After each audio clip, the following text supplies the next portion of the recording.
chairs are not just research chairs, but they really embody Indigenous leadership and community-driven health research. Their work directly supports the IAPH mandate, which is to build Indigenous research capacity, to strengthen Indigenous health systems, and foster partnerships that advance the health and well-being of Indigenous peoples across Canada. When we look at complaints against our practicing nurses, our First Nation nurses actually have the highest percentage of complaints in practice.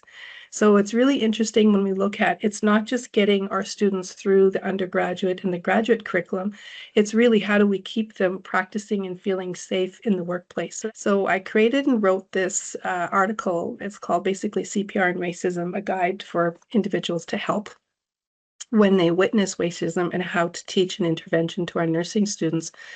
It's the first guide in Canada and actually worldwide that has been developed in that moment. There are many nurses and other clinicians who want to be doing research, but just have a very distaste for research. And so created a community nurse scholar for nurses in community who have research questions and some mentorship.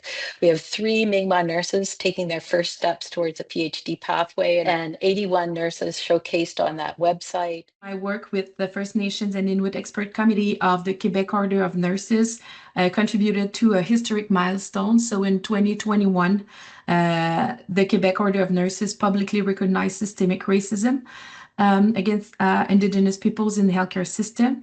And this recognition, grounded in the committee's report, Improving Care for First Nations and Inuit by Addressing Systemic Racism, has led also to tangible changes in nursing education, practice, and professional policies across the province.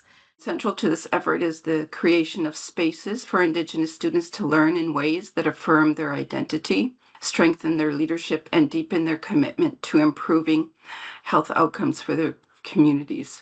So one of the key contributions has been the co-development and teaching of a course that's entitled Indigenous People Health and Research, Doing Research in a Good Way.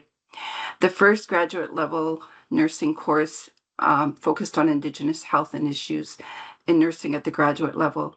Some of our evidence was around the key piece was really enhancing these practice environments. It was really clear that students, practitioners were really looking for their own space to have these conversations on what their own Indigenous knowledge meant within their practice.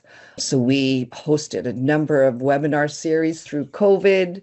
And again, we really worked with the healers and helpers because they really stepped up to the plate and provided a lot of leadership for communities and support for Indigenous nurses working in the communities.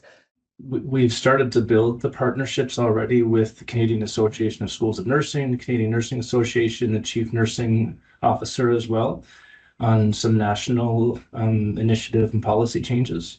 And I think that's just kind of getting started. And I really look forward to what we might be able to do together with the chairs being extended, and particularly with 12 or 13 or 14 of us rather than 6 of us. That will, I think, really result in some really impressive and large, substantial changes.